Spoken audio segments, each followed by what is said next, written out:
อังสัมมาสัมพุทโธภะคะวาพุทธังภะคะวันตังอภิวาเทมิสวากขาโตภะคะวะตาธัมโมธัมมังนัมมัสสามิสุปฏิปันโนภะคะวะโตสาวกสังโฆสังฆังนะมามิหันธรรมยังพุทธัสสะภะคะวะโตอุปภาคณมกรังกะโรมะเสนะโมตัสสะภะคะวะโตอะระหะโตสัมมาสัมพุทธัสสะนะโมตัสสะภะคะวะโตอะระหะโตสัมมาสัมพุทธัสสะนะโมตัสสะภะคะวะโตอะระหะโตสัมมาสัมพุทธัสสะมหาพงเลยตุนแอนประต้องแดนกระดานตองทำได้ดีท่าทองเป็นกองแห่งนักปราชญ์ศรัทธาผู้ข้าตั้งหลายก็ขอยออภิวาทวันตายกหัตถาใส่เกลาขอนิมนต์ลูกศิษย์พระพุทธเจ้าได้เทศนาธรรมธัมโมธัมมังอนุกัมปิมังปัจจังอรถนังกะโรมา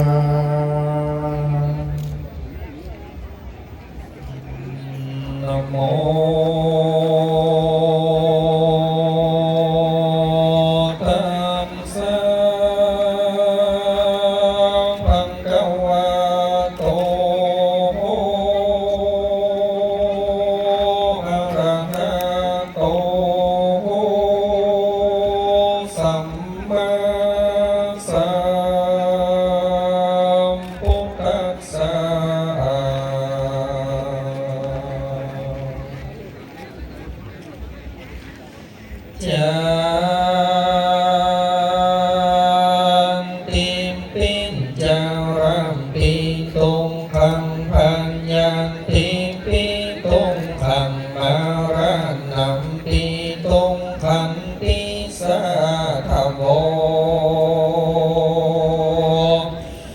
ฟังโด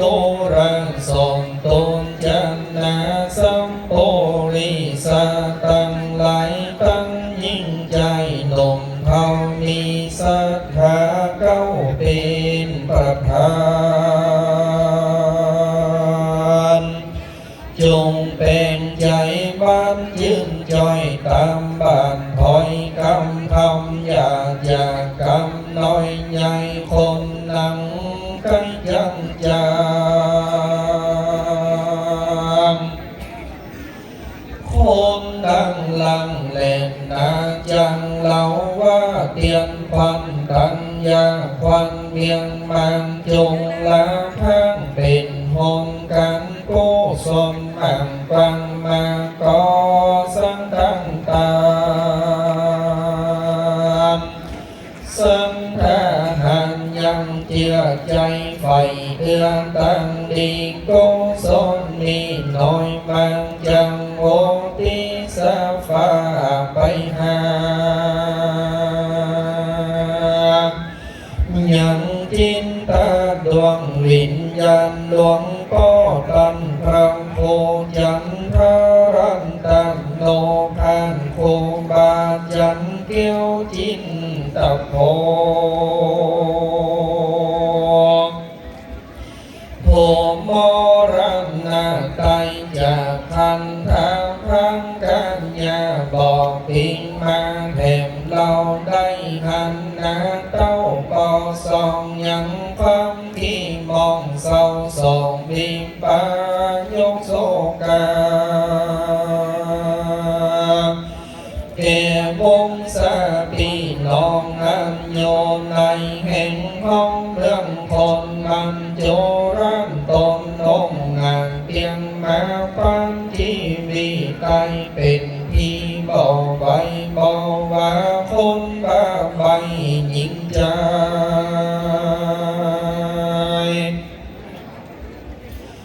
คนมีสัมปันติลายบังเก่าเป็นปัญญาเจ้ากสันตาคนเทืองการลำบากคนโตยังขอตามคนสงสารโลกลาเตียงตายความน้ำโบราณนาสัมปีสันตาน้อยใหญ่จงโดงเย็นไฟสันจังบ้างเกิดมายังจากนี้บอกอาดิตั้งเกเป็นดีไม่เสียกลายเปลี่ยนที่ไฟพันยาลีเป็นขาดตั้งตายตามตั้งลา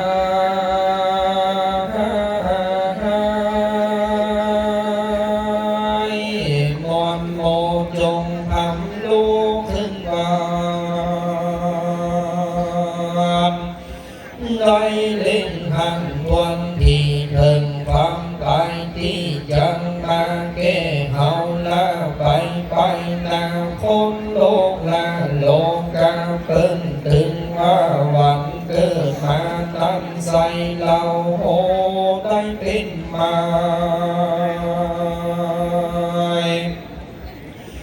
แต่วันใกล้มอยมอดบ่หูนอนวันใดพ้องก็ได้ในตองแม่พ้องก็ได้แต่ยามน้อยพองอ่อนก้อยเล่งข่าวพองโบราณนาเมื่อหนุ่มสีนาจุมวันนาบายพ้องได้ไปยามเท่าพ้องได้ย้อนกำเก่าปานมาพองโบราณนาย้อนพันญาติย้อนกำปามตยตันกำไผ่มันสร้างไว้ตั้งแต่ไผ่บังลา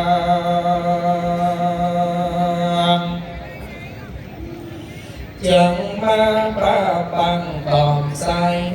ได้ไล่เล่นดีความตายมีไล่ต่างตามดีบางไผ่มันจังมาตั้งจ่องหอยจุกใหญ่น้อยนิ่งใจโมลสัทธาตั้งหลา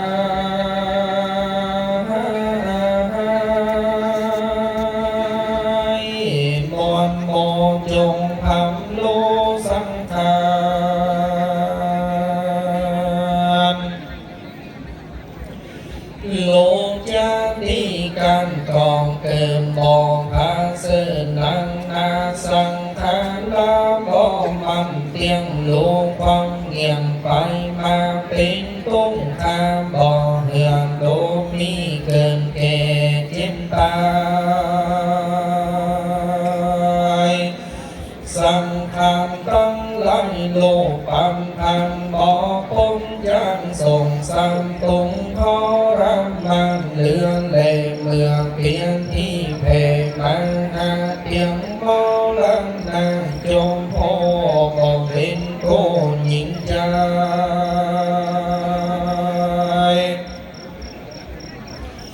ไทยจังไตไปก่อนละจังบอนโลกาไทยจังโมลังนาเมื่อซอยตามกำจองห้อยไผ่มันกำมาตันแล้วใส่เตียงจังใดเมื่อมองแม่พระโพธิ์ทองเป็นเจ้าก็ยังเข้าสู่นิมบานปงทรงสามโลกไตอันตกไม่ดังนาการนินจานั้นบ่เตียงมันอาน้ำตา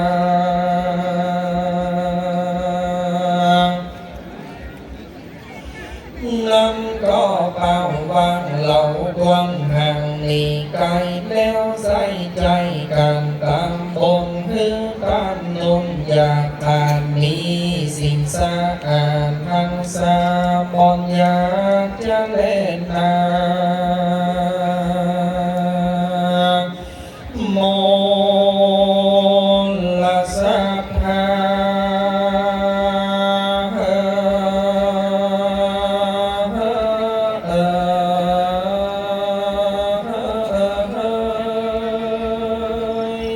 มวลมวลนั่งอยู่ฟังธรรมเกิดกำผ่องแผ่วตั้งใดเลี้ยวของนี้อันนี้ทรงนี้เตียงแต่ยอมใดเนโยคนบนผู้ทรงอ่างกวางงานใดสังดีงามขอจงตามไปหายังโอม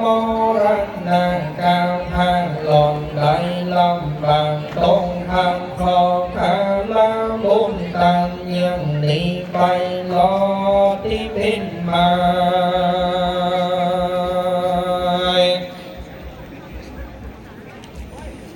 ได้ไปภายโยงใหญ่ออกจากไปตั้งพันคือได้เจยบานคำเจ้าบ่มีสงเศร้าเครื่องกาเม่นเขานันนาโยไกโซนวิสัยไปบ่ร้อนขอตนตามย้อนมาเหสิ่งกาตนโผมีบุญญาหลายแหล่นำไปแผ่ไข่จะโมตานาเก้าโอเหินใดดูตำนี้แม่นได้ทรงที่แล้วสอนขอบบุญไปโอนแผ่นเราได้ลอยเต้าปันตนเบื่อไปลนสมซอยได้เจนจอยเจยบันทรงสำรังบอกขันในภาษาเมืองสวร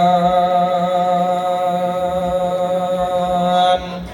เป็นนิรันดร์เตียงเต่าตรงคำเจ้าสวนสันดีแม้นว่าบนละสีมีมางานสันทาห่างกันตำแล้วบอกกาเกี่ยวนี้หายจุมสังทาหลายโยมโพยอมจำได้บนโยโจคนจังป่าเอาโต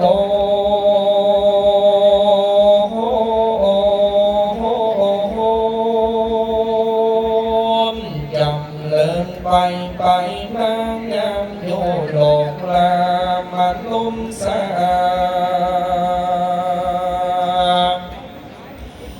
ยังได้ที่พายืนจอยยามการก้อยใต้นี่บนอาสีจังส่งโยเหินได้ไปโซที่กาเส้นใจเป็นสันไตก็แล้วอยากการแก้วเสียสิ้นเป็นอาจริงเกินรอดอย่าได้ละต่อตั้งตันเด่นเธอนินทิตา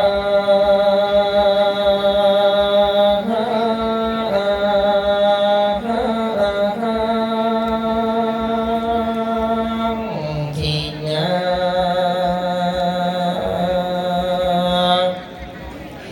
สังวันละนาวิเศษจะห้องหินยังทำสังขันทำกำสอนกอมบังโกมสมเรนสาดี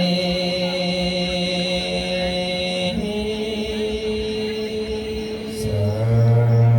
ธุสาธุสา